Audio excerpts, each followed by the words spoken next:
हो सकता है ये बात इस सत्य को स्वीकार करने में मेरी सहायता करे। बहुत समय पहले की बात है। अनेक देवी देवता परम प्रभु विष्णु के पास बैकुंठ गए थे। वहां प्रभु की आंखों में आंसू देखकर वो सभी स्तब्ध रह गए।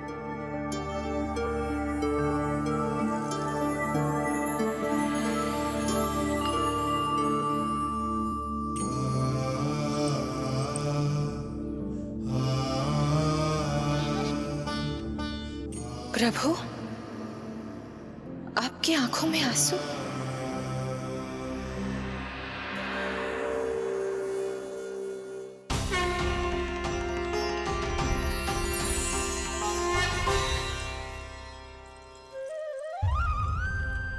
चिंता मत कीजिए, आप सब तो जानते हैं हिरण्यकश्यप को मारने के लिए मैंने नरसिंह अर्थात आधे मानव और आधे सिंह के रूप में अवतार लिया था।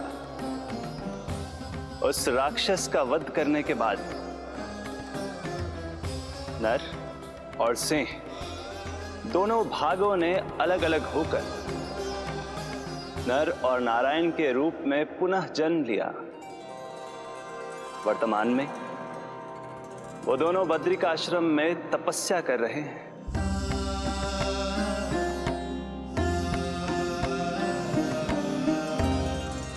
आज उन दोनों ने कुछ ऐसा देखा जिसने मुझे भी भावुक कर दिया।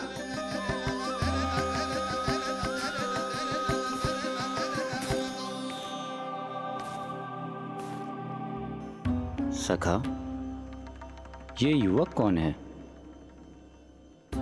निकट के एक गांव के धनी व्यापारी का पुत्र है ये।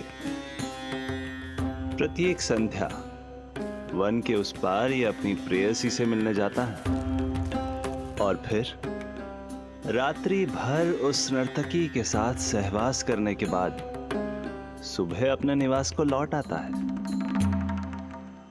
यदि यही इसका नित्य क्रम है तो फिर आज ये इतने तनाव में क्यों है?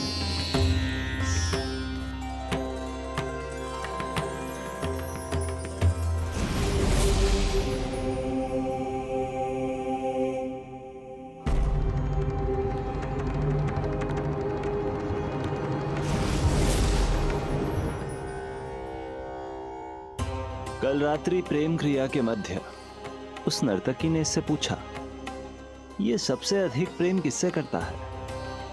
जब इसने कहा तुमसे, तो वो बोली, तुम्हें अपने प्रेम को सिद्ध करना होगा। अपनी मां के हृदय को उसके तन से अलग कर मुझे सौंपना होगा। मां का हृदय?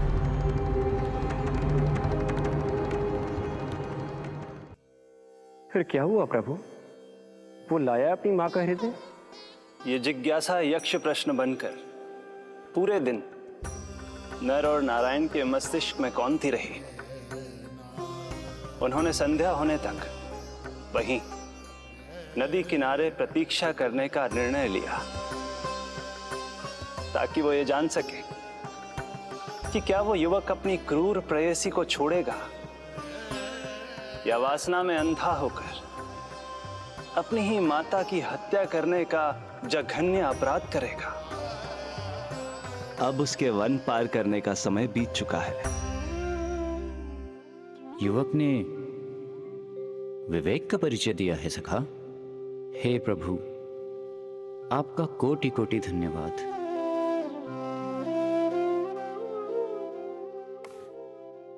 सखा,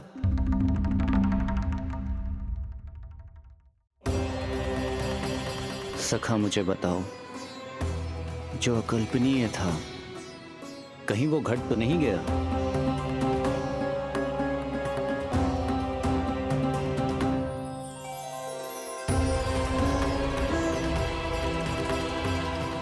जब इस युवक की मां को इसकी प्रेयसी की क्रूर मांग के बारे में पता चला तो जो उसने किया वो इस समस्त संसार में केवल एक मां ही कर सकती है। बस इतनी सी बात?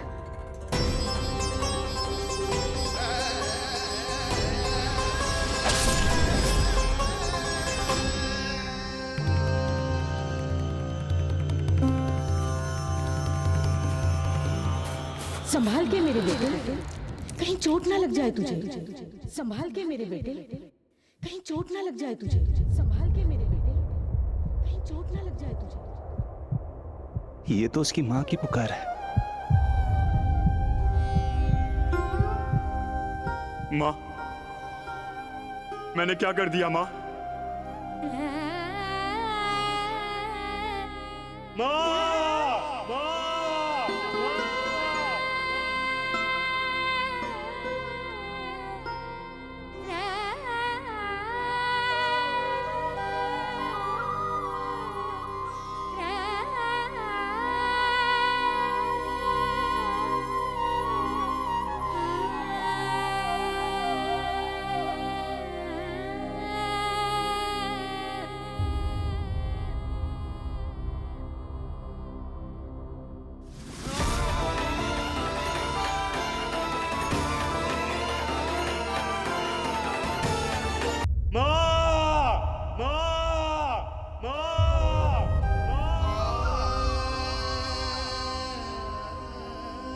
इस घटना से केवल नर और नारायण ही भावुक नहीं हो गए थे, बल्कि बैकुंठ में बैठे श्री हरि की आंखों में भी आंसू आ गए थे।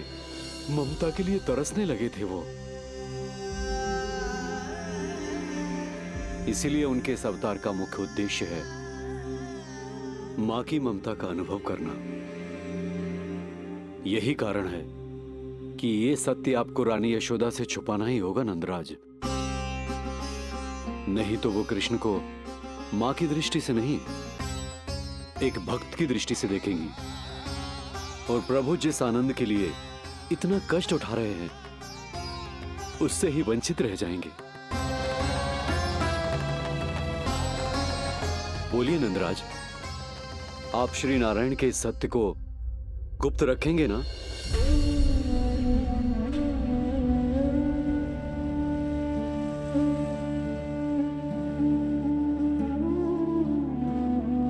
प्रभु ने मुझे कैसी दुविधा में डाल दिया है गुरु। यशोदा से तो ये सत्य मैं छुपा भी लूंगा, परंतु स्वयं से कैसे छुपाऊंगा? और बाबा होने को सुख, उसको अनुभव कैसे कर पाऊंगा? जो हो रहा है और जो भी होता है सब उनकी ही इच्छा से होता है नंदराज। इसलिए आगे का मार्ग भी वही दिखाएंगे। अब मैं चलता हूं नंदराज। राजा वसुदेव और रानी देवकी नामकरण के बारे में जानने के लिए व्याकुल हो रहे होंगे।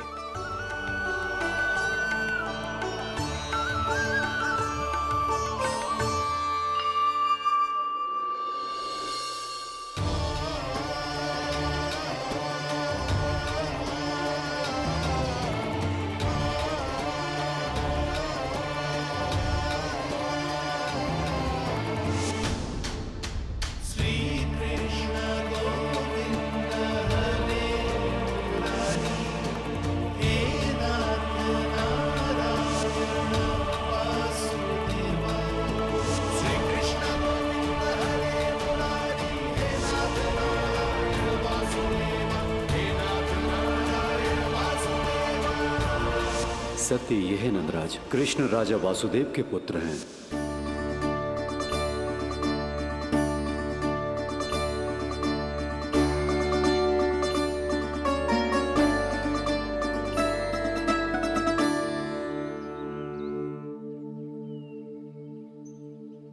नंदराज, अपने आप को संभालिए और शांत चित्त से घर लौटिए।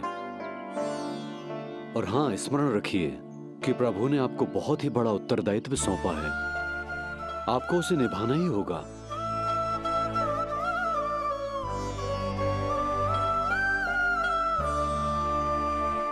प्रभु आपको शक्ति दे।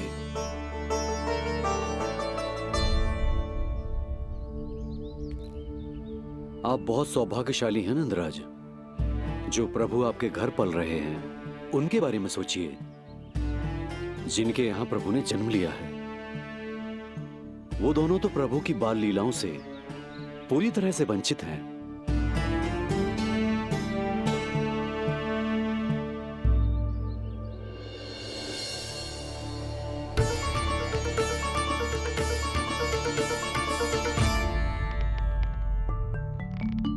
कहाँ रह गए तेरे बाबा लल्ला? जो आए क्यों ना अब तक?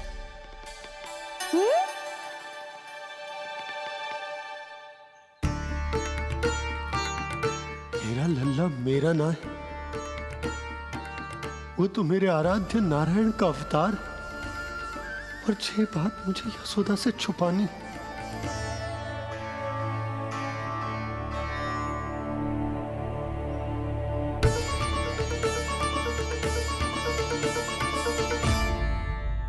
बाबा वहीं खड़े मत रहो, अब आ भी जाओ ना।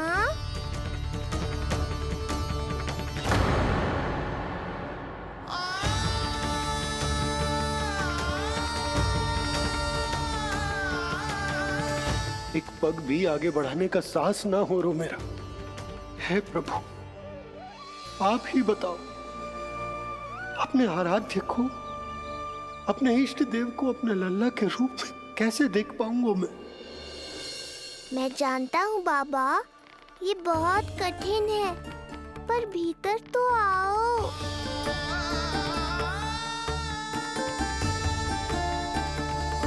अब आ भी जाओ बाबा, ऐसे बाहर कब तक खड़े रहोगे आप?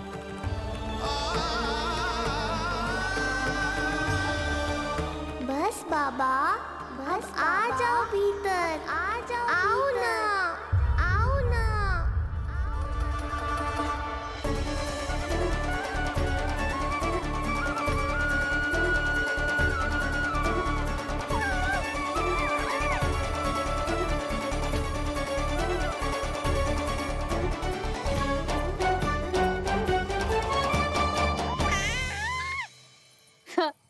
समझो?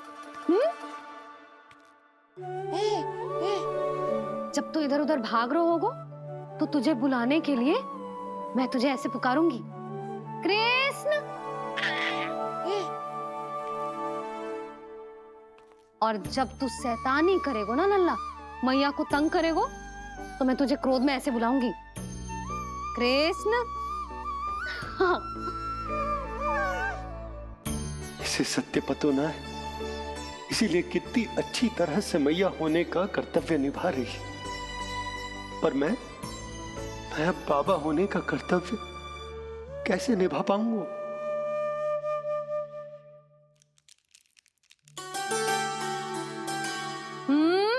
सावधान।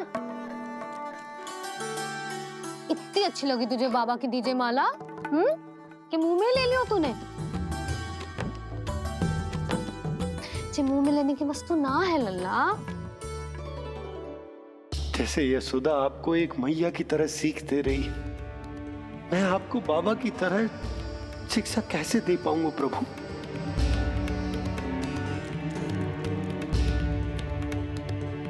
कृष्ण, अभी मना किया ना मैया ने? ये तो प्रभु को ही डांट रही है। सावधान, जो फिर से मुंह में लिया तो। यशोदा, तुम्हें पता भी है तुम किस पर क्रोधित हो रही? हाँ, अपने लल्ला पर। और किस पर? मेरे कहने का अर्थ ये है कि तुम्हें सच में पता भी है ये कौन है? स्वयं प्रभु ने मुझसे कहा है, किसी और प्राणी को इसके बारे में भनक तक नहीं लगनी चाहिए, और रानी यशोदा को तो बिल्कुल नहीं, और रानी यशोदा को तो बिल्कुल नहीं, और रानी यशोदा को तो बिल्कुल नहीं।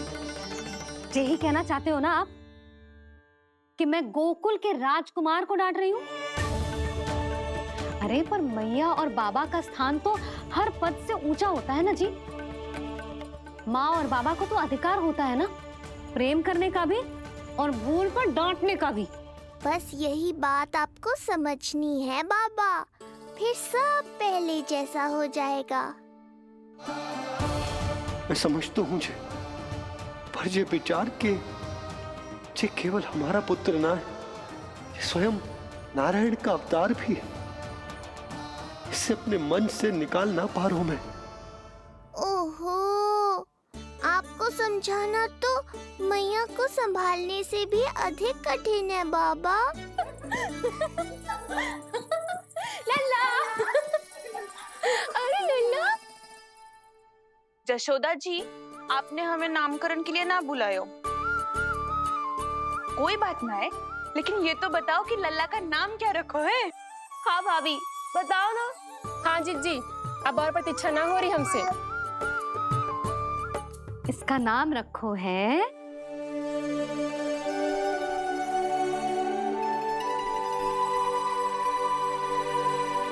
कृष्ण। कृष्ण? कृष्ण। बहुत प्यारा नाम है, लेकिन थोड़ा कठिन है। मैं तो इसे किशन बुलाऊंगी। सही कहो, मैं भी इसे प्रेम से किशन ही कहूंगी। क्यों किशन?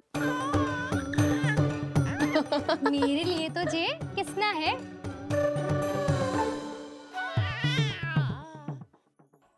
क्या कर रही हैं ये सब?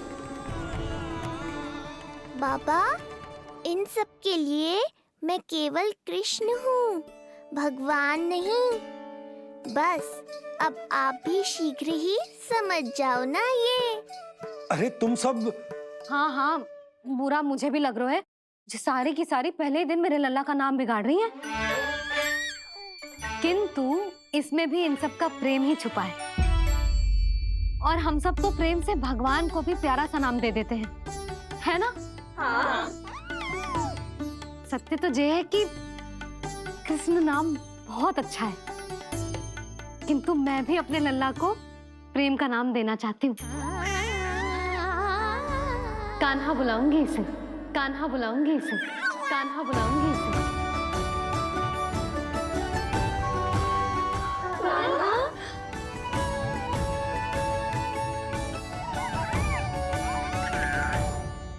कान्हा, अनोखी ध्वनि, सहज सा मीठा। मैं भी इसे कान्हा ही पुकारूंगी।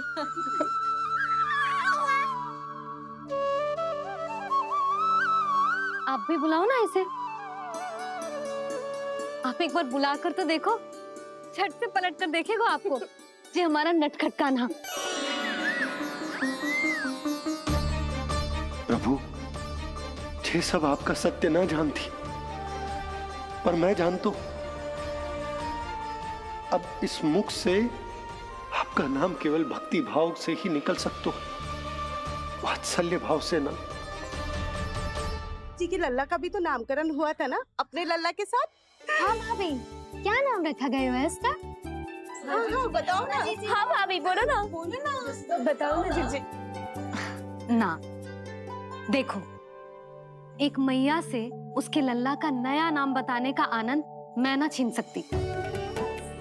यदि तुम सबको कान्हा के दाऊ का नाम जानना है तो चलो सबके सब रोहिणी जीजी के पास। हाँ, सही कहो, सही कहो। मैं अभी आई। हाँ,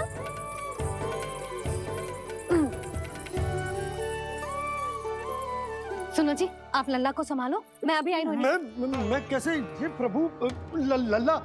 जी क्या मैं कर रहे हो? क्या हो गया आपको? मैं शीघ्र ही आ जाऊंगी। यशोदा, मुझसे दूर कब तक रहोगे बाबा?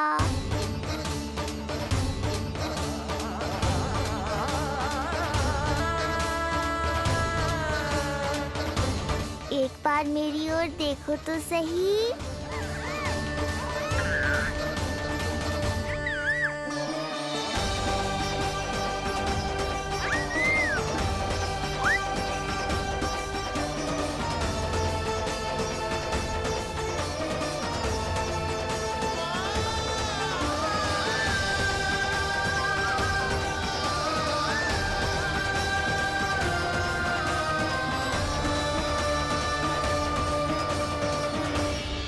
प्रभु, मुझे दुविधा में डालकर आप मुस्कुरा रहे हो।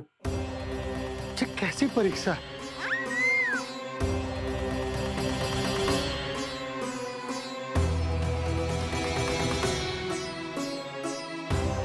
ये क्या कर रहे हैं आप? पिता का स्थान पुत्र के चरणों में नहीं होता, पुत्र के सिर के ऊपर होता है उनका हाथ, उनका वरदहस्त। प्रभु, आप चाहते हो कि मैं आपका सत्य यशोदा को ना बताऊं। यशोदा चाहती है कि मैं आपको लल्ला की तरह अपने गोद में उठाकर आपसे बातें करूं। मेरी आंखें चाहती हैं कि मैं आपको अपने इष्ट देव, अपने आराध्य के स्वरूप में देखूं। और मेरा हृदय चाहता है कि मैं आपको अपने पुत्र के स्वरूप में देखूं। अब आप ही बताओ प्रभु, अब मैं इस परिस्थिति में क्या करूं? मुझे कुछ समझ में ना आ रहा। आप ही का आसरा है प्रभु। आप ही को सहायता करनी होगी। आप ही बताइए कि किस प्रकार एक भक्त अपने भगवान को अपने लल्ला के स्वरूप में देखे, उसे अपने हाथों में उठाए, उसे खिलाए, उसके साथ बातें करे, कैसे वो उसका लालन पालन करे अपने पुत्र के स्वरूप में। प्रभु, मुझे कुछ समझ में ना आ रहा। सहायता करो प्रभु। चिंता मत कीजिए बाबा, आपके सभी प्रश्नों का उत्तर शीघ्र ही मिलेगा आपको।